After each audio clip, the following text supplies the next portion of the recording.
እግዚአብሔር ማንነቱን ባንቺ በኩል መግለጥ ይፈልጋል። የሚያዩ ሰዎች ሁሉ እሱን እንዲያዩ ይፈልጋል። እግዚአብሔር የሚፈልገው እኔና እናንተ እንድንጠፋ እሱ በእኛ ላይ እንዲበራ ነው። እኛ ጠፍተን እሱ ይብራ። ይህንን የሚያደርገው የሕይወት ውሃ ነው። ያለ መንፈስ ቅዱስ ኃይል፣ ያለ እግዚአብሔር የሕይወት ውሃ ሕይወት ሙሉ ሊሆን አይችልም። ምንም ቢኖርህ፣ ምንም ነገር ቢሟላለህ እስቲል ጎደሎ ነው። እሱ ውሃ ግን ከሕይወት እየፈለቀ ካለ ምንም ሳይኖርህ ሙሉ ነህ። ሙላታችን የእግዚአብሔር ክብር ነው። አሜን በሉ። የሰው ልጅ ከኤደን ገነት ሲወጣ ያጣው ለምለም ቦታና ጋርደን አይደለም ያጣው፣ አበባ አይደለም ያጣው። ሁሉ ኃጢአት ሰርቷል፣ የእግዚአብሔርም ክብር ጎሏቸዋል። ከክብር ነው የጎደል ነው። የሕይወት ውሃ ወንዝ ከሆዳችን ይፈልቃል የሚል ነው። እስቲ የሕይወት ውሃ ወንዝ ከሆዴ ይፈልቃል በለው። መጽሐፍ ቅዱሳችን ላይ ብዙ ጊዜ ኦልሞስት ዓመቱን ሙሉ እየሰበኳት ያለችው አንዷ ሴት ሳምራዊቷ ሴት ነች። በዛች ሳምራዊቷ ሴት በኩል ብዙ መገለጦች ወደኛ መጥተዋል። እግዚአብሔር ባንተ በኩል ልዩ መገለጥ የሚያመጣው ለጌታ ባለ ረሃብ መጠን ነው። ረሃብ በጣም ብዙ ከሆነ እግዚአብሔር በዛ ረሃብ በኩል ገብቶ ለብዙ ትውልድ የሚሆን መገለጥ ያመጣል። አሜን በሉ እንጂ። ሰዎች ስለኔ ማን ይላሉ ብሎ ጌታ ኢየሱስ ደቀ መዛሙርቱን ጠይቃቸው። ግማሹ ኤልያስ ነው ይልሃል፣ ግማሹ መጥምቁ ዮሐንስ ከሞት ተነስቶ ነው ይልሃል፣ ግማሹ ከነቢያት አንዱ ነው ይልሃል። ጥሩ፣ እናንተ ግን ማን ትሉኛላችሁ? ዋናው ነገር የእናንተ ነው። ጴጥሮስ ተነሳና አንተ የሕያው የእግዚአብሔር ልጅ ክርስቶስ ነህ አለ። ከዛ ጌታ ኢየሱስ ምን አለ? አሁን በዚህ መገለጥ ላይ፣ በዚህ አለት ላይ፣ አሁን በተናገርከው ላይ ቤተ ክርስቲያኔን ምን አደርጋለሁ? አይገርምም? የሆነ መገለጥ ሲያገኘ እግዚአብሔር በዛ በኩል ባንተ በኩል አልፎ የሚሰራው አደገኛ ነገር አለ።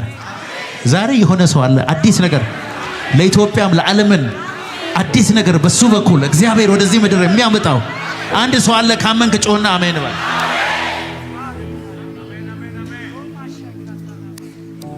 አስራ 12 ዓመት ደም የሚፈሳት ሴት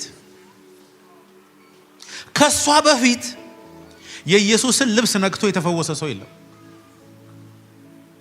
ልብስ ነክቶ መፈወስ የሚባልም መገለጥ የለም። ሴትዮዋ ደም ስለሚፈሳትና ሰው ከነካች በድንጋይ ተወግራ ስለምትሞት ሰው መንካት አትችልም። ግን በልቧ እንደዚህ አለች፣ ኢየሱስ በዚህ ሰፈር መጣ ሲባል የልብሱን ጫፍ የነካው እንደሆነ እፈወሳለሁ አለች። ከዛ ሄዳ ነክታ ተፈወሰች። ኢየሱስ በዛ ከተማ እንዲያልፍና እንዲዳስሱት ለመኑት ይላል። ኢየሱስም በመጣ ጊዜ ብዙዎቹ ወደቁበት ይላል። በሷ በኩል የመጣ መገለጥ ነው። ልክ እንደዚሁ ሳምራዊቷ ሴት ውሃ ልትቀዳ ስትሄድ ኢየሱስ እንደዚህ አላት፣ ከዚህ ውሃ የሚጠጣ እንደገና ይጠማል። እኔ ከምሰጠው ውሃ የሚጠጣ ለዘላለም አይጠማም። እኔ የምሰጠው ውሃ ከሆዱ ውስጥ የሚፈልቅ የዘላለም ምንጭ ይሆንለታል። ዛሬ የሆነ ሰው እዚህ ጋር ተቆልፎ ያለ ቧንቧ፣ እዚህ ውስጥ ለዘላለም ተቆልፎ ያለ ወንዝ ከውስጡ እየፈለቀ ለብዙ ሰዎች የሚፈስ ወንዝ የሆነ ሰው አለ ዛሬ። ሮባካታስ ሻላባጋታ ላቦስ ሬሜጌቴ ሌቬሌቦስ ሻራባጋታ ላባራዳባስ ሳንታራ ባራባስ ቀድሞ ወሰደስ። የሆነ ሰው እየወሰደ ነው ያለው። ከሆነ ሰው ውስጥ ገንጥሎ የሚወጣ ሻላባጋታ እንደው ከዚህ ውስጥ ያለ ቡክ ቡክ ቡክ ቡክ ቡክ ቡክ ቡክ ቡክ ቡክ ቡክ ቡክ የሕይወት ውሃ ወንዝ ከሆነ ሰው ውስጥ ፈልቆ ምድራችን ላይ ያለውን እርግማን እየፈወሰ፣ እርሻውን እየፈወሰ፣ አየሩን እየፈወሰ፣ ህዝቡን እየፈወሰ፣ ቤቱን እየፈወሰ ዱክ ዱክ ዱክ ዱክ ዱክ ዱክ ዱክ ወንዝ ነው ተሸክመ ያለው። ወንዝ ምድርን ሁሉ ሊያጠጣ የሚችል ወንዝ አንተ ውስጥ አለ። ዛሬ ካንተ መፍለቅ ይጀምራል። ዝበሉና ጮሁ አንድ ጊዜ። ዮሐንስ ወንጌል ምዕራፍ 7 ከቁጥር 37 እና 38 ከበዓሉም በታላቁ በኋለኛው ቀን ኢየሱስ ቆሞ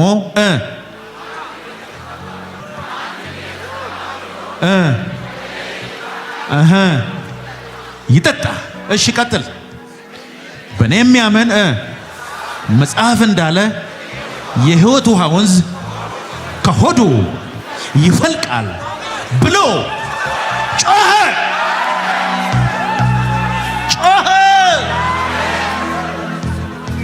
ዮሐንስ ወንጌል ምዕራፍ 4 ቁጥር 13 ላይም እንደዚሁ አላት ሴትዮ።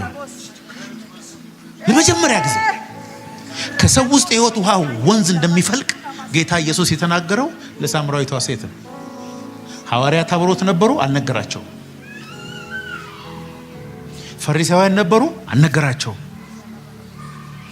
ግን አንዲት ሴት 5 ጊዜ የፈታች ሴት፣ የረሃቧ ጥልቀት ብዙ የሆነች ሴት፣ ከመሲሁ ጋር በየቀኑ የምታወራ ሴት ኢየሱስ በሰማርያ ሊያልፍ ግድ ሆነበት። ጎትታ ወደ ከተማ አስገባቸው። የሆነ ሰው አለ ዛሬ፣ ረሃብተኛ የሆነ ሰው አለ፣ ኢየሱስን ጎትቶ ወደ ቤቱ የሚያስገባ። የሕይወት ውሃ ወንዝ ከሆድህ እንዲፈልቅ አንደኛ በራስ ምንም ማድረግ እንደማትችል ወቅ። ምንም የሕይወት ውሃ ከሌለብህ፣ የእግዚአብሔር ጸጋ ሕይወት ላይ የማይገለጥ ከሆነ የእግዚአብሔርን ሥራ ለመስራት መሞከር ከንቱነት ነው። እግዚአብሔር መንፈሱን ሳይሰጠው ኃይሉን ሳይገልጥበት የሚልከው ልጅ የለው። አቤት የሆነ ሰው ላይ ክብር መጣ ወገኖች። ከእናንተ ልጁ ዳቦ ቢለምነው ድንጋይ የሚሰጠው አለን? አሳም ቢለምነው ጊንጥ የሚሰጠው አለን? እባብ የሚሰጠው አለን? ለልጁ እንኪያስ እናንተ እኮ ክፉዎች ናችሁ፣ ለልጆቻችሁ ግን መልካም ማድረግ ታውቃላችሁ። የሰማይ አባት ለሚለምኑት እንዴት አብልጦ መንፈስ ቅዱስን አይሰጣቸውም?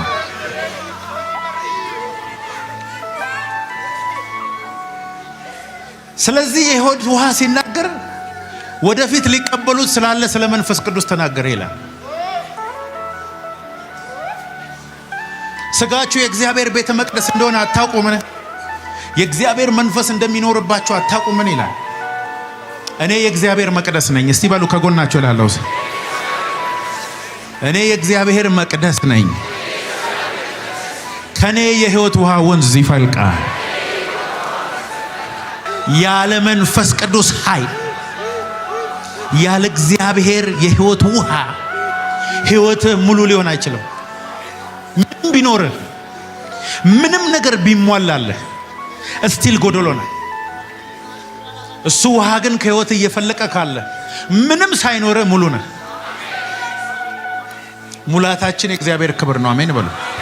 የሰው ልጅ ከኤደን ገነት ሲወጣ ያጣው ለምለም ቦታና ጋርደን አይደለም ያጣው፣ አበባ አይደለም ያጣው። ሁሉ ኃጢአት ሰርቷል፣ የእግዚአብሔርም ክብር ጎሏቸዋል። ከክብር ነው የጎደልነው። ከኤደን ገነት ስንወጣ ከውስጣችን የወጣው ክብር ነው። በጌታ በኢየሱስ ስናምን የተመለሰልን ክብር ነው። የኢየሱስ የመጨረሻው ጸሎት አባት ሆይ በምድር ላይ የሰጠኝን ሥራ በምድር ሰርቼ አከበርኩ። አንተም ዓለም ሳይፈጠር ባንተ ዘንድ በነበረኝ ክብር አክብረኝ። እኔ ባንተ፣ አንተ በኔ፣ እነሱ በእኛ በአንድ ፍጹማን ይሆኑ ዘንድ ይሄ የሰጠኸኝን ክብሬን እኔ ደግሞ ለነዚህ ሰጥቻቸዋል። እግዚአብሔር ማንነቱን ባንቺ በኩል መግለጥ ይፈልጋል። የሚያዩ ሰዎች ሁሉ እሱን እንዲያዩ ይፈልጋል። እግዚአብሔር የሚፈልገው እኔና እናንተ እንድንጠፋ እሱ በእኛ ላይ እንዲበራ ነው። እኛ ጠፍተን እሱ ይብራ። ይህንን የሚያደርገው የሕይወት ውሃው ነው። ጌታ ሆይ ያዕቆብና ልጆቹ ከብቶቹ እኮ ከዚህ ውሃ ጠጥተዋል፣ አንተ ከአባታችን ከያዕቆብ ትበልጣለህ ወይ አለችው። ነገርኩሽ፣ ከዚህ ውሃ የሚጠጣ እንደገና ይጠማል። እኔ ከምሰጠው ውሃ የሚጠጣ ሰው ግን ከሆዱ ውስጥ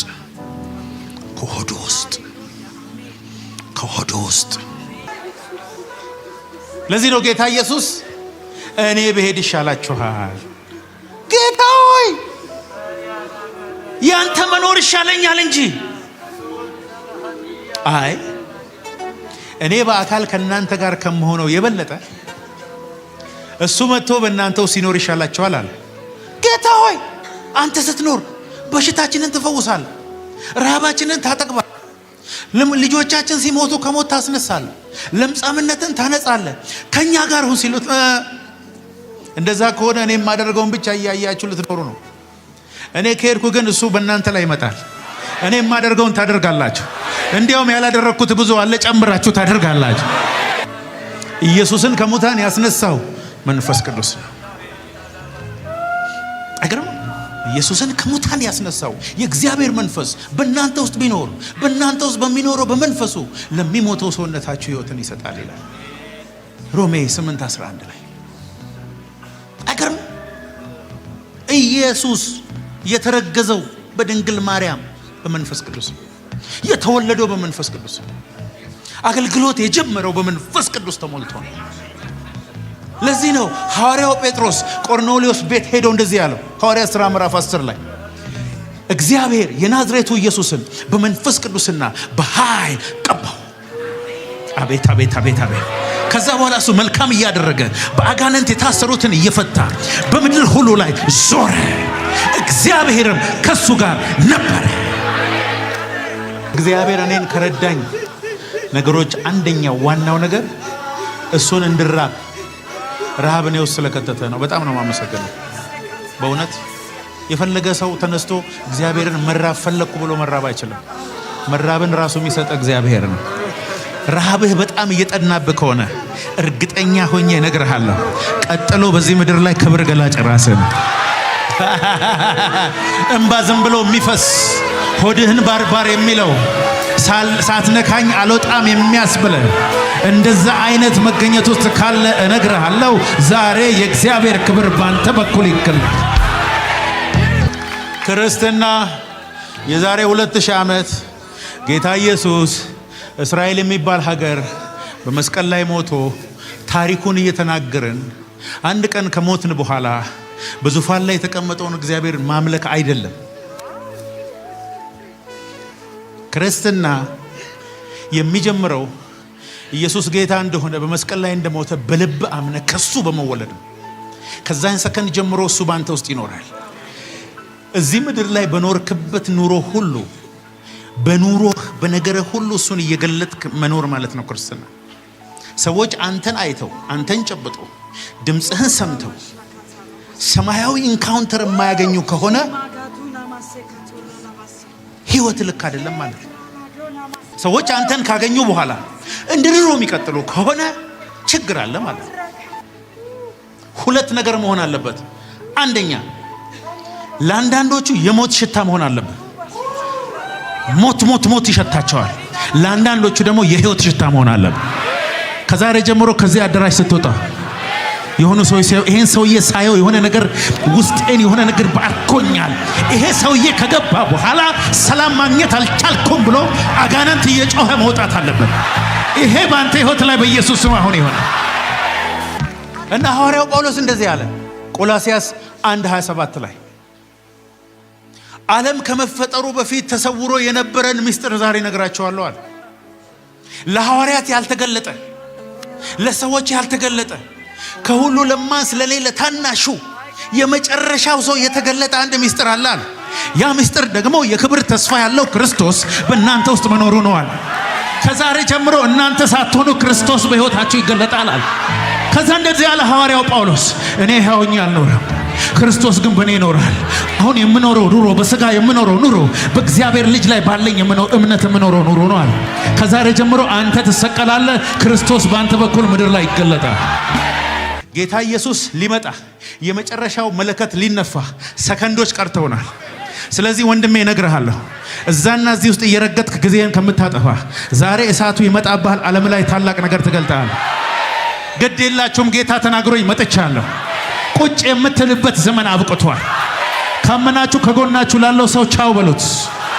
ከዚህ በኋላ በመጨረሻው ዘመን የሚገለጠው ኃይል በእኔ ላይ ይገለጣል።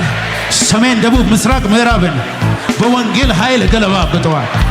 ይኸውላችሁ አንዳንድ ሰዎች ምንም በቃ በህይወቱ ምንም ሰርቶ ማያቅ በቃ ተወለደ፣ ተማረ፣ ቁጭ ብሏል በቃ ዝም ብሎ እና በህይወቱ የከሰረ የሚመስለው ሰው አለ። እስቲ አንድ ጥያቄ ልንገራችሁ፣ ልጠይቃችሁ። ኢየሱስ በ20 ዓመቱ ምን ነበር? ንገሩኝ። በ27 ዓመቱ ምን ነበር? በ14 ዓመቱ ምን ነበር? አናቅም እኛ። እርግጠኛ ይሆን ነው ግን ከአባቱ ከዮሴፍ ጋር ሚስማርና መዶሻ ይዞ ቤት የሚሰራ ሰው ነው የሚሆነው። ስለዚህ እዛ ሰፈርን ከነበሩ ሰዎች ምንም የተለየ አይሆንም ማለት ነው። ስለዚህ ኢየሱስን ጠረጴዛ ሲሰራ ብታየው ተራ ሰው ሊመስል ይችላል። ዮሴፍን ለ13 ዓመት እስር ቤት ስታየው የሆነ ሰው ሚስት ደፍሮ የገባ ዱርዬ ሊመስል ይችላል። ዳዊትን በየስርቻው በየምኑ ሳኦልን ፈርቶ ሲሮራት ስታየው የእግዚአብሔር ፐርፐዝ ያለበት ላይ መስል ይችላል። ኤርሚያስን ጉድጓድ ውስጥ ስታየው መቼም ይሄ ሰው ይሆናል ብለን የማታስበው ሰው ሊሆን ይችላል። እንዳይመስልህ አሁን ተራ ሰው ብትሆን እሳቱ ሲመጣብህ መንጭቆ ያወጣል። ዛሬ እንደ ዮሴፍ የመጨረሻው መለከት የሚነፋለት አንድ ሰው አለ። እግዚአብሔር ምስክሬ ነው። አንድ ሰው አለ። ያ ሰው እኔ ነኝ ካልክ በጌታ በኢየሱስ ስም ውሰድ። ለምንድን ነው ካልጠፋ አባት እግዚአብሔር አብ አናጢ ቤት ያሳደገው ኢየሱስ? ህይወቱና ፍጻሜው መዶሻ ሚስማርና እንጨት ስለሆነ ነው። ዘመኑን በሙሉ ቋ እያለ ነው ያየው። የሚሞተው በእንጨት ላይ በመዶሻ በሚስማር ስለሆነ እዛ ቤት ነው ማደግ ያለበት። ካልጠፋ ህልም ዮሴፍ ስንዴና የስንዴ ነዶ የሚያየው ለምንድን ነው? መጨረሻ ላይ ግብፅ ሀገር ሄዶ በስንዴ ነው ታሪክ የሚቀይረው። እያየው ያለው ህልም፣ እያደክበት ያለው ቤት፣ እያየው ያለው ህልም፣ እያደክበት ያለው ቤት፣ እያለፍከበት ያለው መከራ እግዚአብሔር ባንተ ሊሰራው ካለው ጋር የተገናኘ እንደሆነ ታውቃለህ። ዛሬ እግዚአብሔር ያጨባብጣል ከህልም ጋር።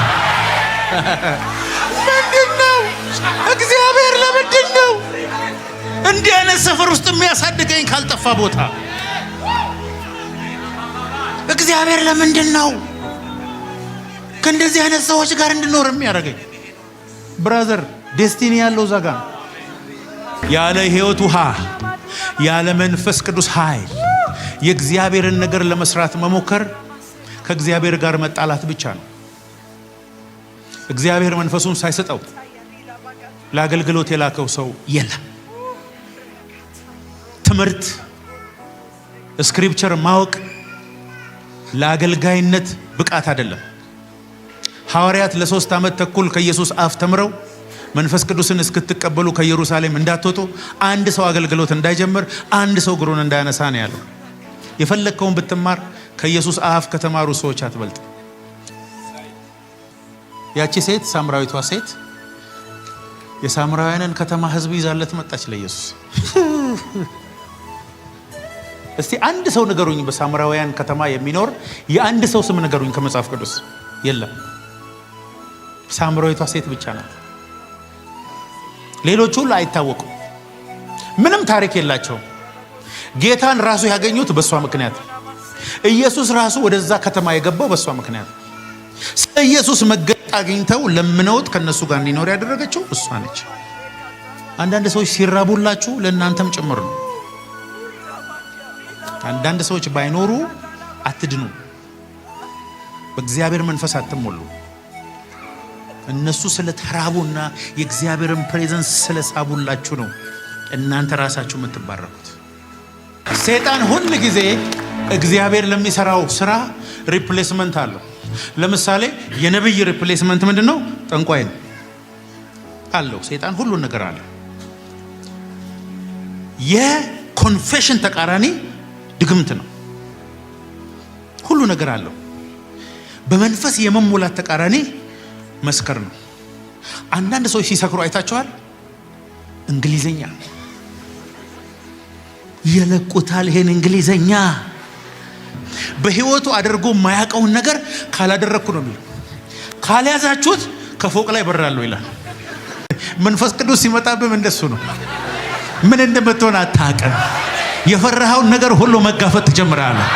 ዛሬ ይሆል ሰፈር ሰው ሁሉ በጠቅላላ እስኪለምን ድረስ የሆነ ኃይለኛ ነገር ባንተ ህይወት ላይ ሆነ። መቆዘም፣ ማዘን፣ ማጉረምረም የሚል ነገር ከሆነ ሰው ላይ ለዘላለም ተቆርጦ ይነሳል። ሰው ሁሉ ምንድነው ደስ ብሎሃል፣ የሆነ ነገር ሆነሃል፣ ፊትህ ያበራል፣ ምንድነው አካሄድ ተቀየረ፣ ኢነርጂ በኢነርጂ ሆነሃል። አዎ የህይወት ውሃ ወንዝ ከወደ የፈለቀው በቅርብ ጊዜ በህይወቴ ታላቅ ነገር ይሆናል። አሜን አሜን አሜን አሜን። እንደዚህ የሚሉ ሰዎች እንድትያቸው ቼክ አድርጓቸው። በቃ እግዚአብሔር ሊባርከኝ ነው፣ በቃ ያዘጋጃሉ፣ የሆነ ምዝጋና ፕሮግራም በቤት አለ ይላሉ። ሁኔታቸውን ስተዋቸው በቃ ነገሩ እንደሆነ ያህል ነው የሚያወሩት። እነሱ ሰዎች ከዛ ነገር ማስቀረት አይቻልም።